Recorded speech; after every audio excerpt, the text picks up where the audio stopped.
They have Travion Henderson, who I think can compete to be he's going to be the best running back in the country, and I think he can compete for the Heisman. But I think he's going to lose it to his teammate in C.J. Stroud.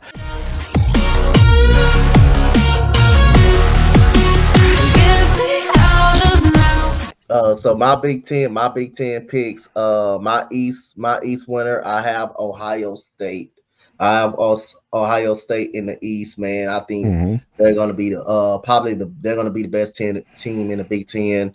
Getting C.J. Stroud back, who's going to compete for the Heisman. Henderson is always coming back too. He was dominant in the passing game and in the run game as well. They did lose against the Michigan Wolverines. They did lose that game against the Michigan Wolverines. I believe that was the game that kind of put Aiden Hutchinson pretty much higher in the first round, a little bit more higher after he had 3 sacks and he dominated that game. Marvin Harrison Jr. is still there.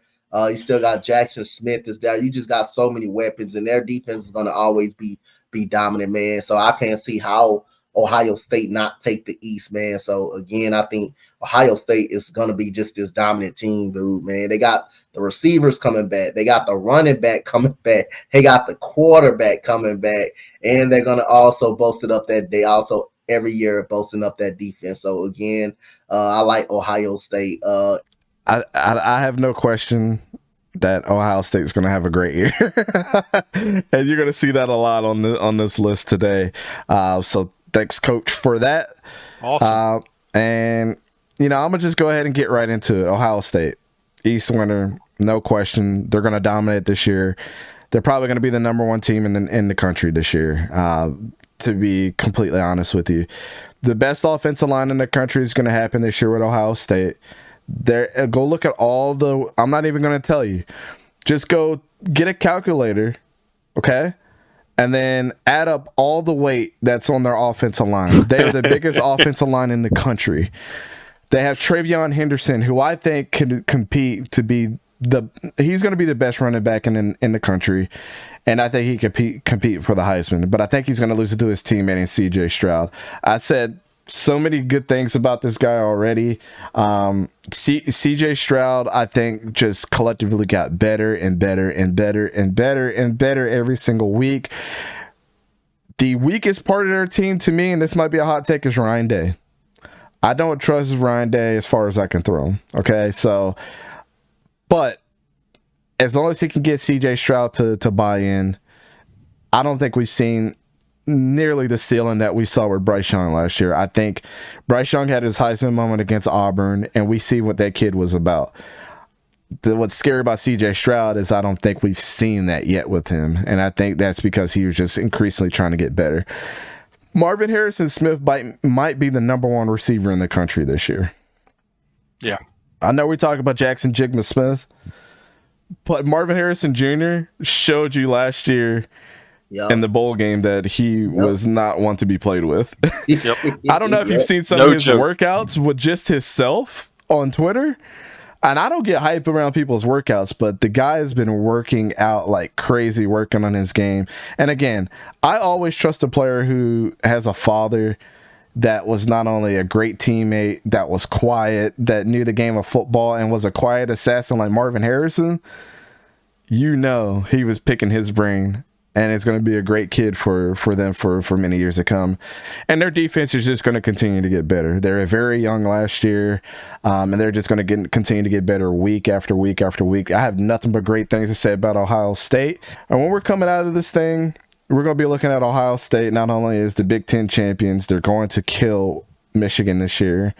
They're going to kill a lot of teams this year. It's going to be very reminiscent of the 2019 Ohio State Buckeyes, where they were pulling Justin Fields out in the middle of the game because it was just too much for other teams. You're looking at the second coming of that. And I just hope and pray that C.J. Stroud puts up enough stats before halftime as he can, because Ryan Day might ruin him from winning the Heisman Trophy this year if he continues to do this. But Ohio State's going to be freaking awesome. Don, very interested in what you got, my man. Yeah, it's going to be interesting. I don't think any surprise for me in the Big Ten East. I have Ohio State. Hold on, let me go ahead and load your stuff in. My bad. That's all right. I didn't put That's it in all right. there. I mean, Bam! boom. We got you in there. Ohio State.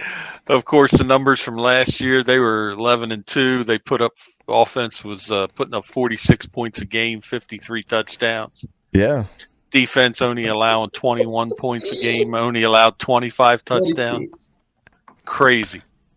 One of the best offseason moves, in my opinion, was bringing in defensive coordinator Jim Knowles from Oklahoma State. I like that move. Yes, I forgot about that. I like that move a lot. Because that was the best part of their team. Yes, it was the best part of their team. And there was some suspect with Ohio State's defense last year at times, and they may not be an elite defense this year, but they're going to get there quick. He will definitely be putting the best players in position, and starting this year, they're going to be a defense to be worried about. CJ Stroud, he may have the best receiving group in the nation. I mean, no excuses, this is crazy, the receivers he has. Now, they do have 3 big challenges before their bye week in week 7. They got week 1 versus Notre Dame, week 4 versus Wisconsin, and week 6 is at Michigan State. If they win all 3 of those, I think they can go for an undefeated season. Now, in the championship game, no doubt, Ohio State's got this. For my, not yet. I'll get there.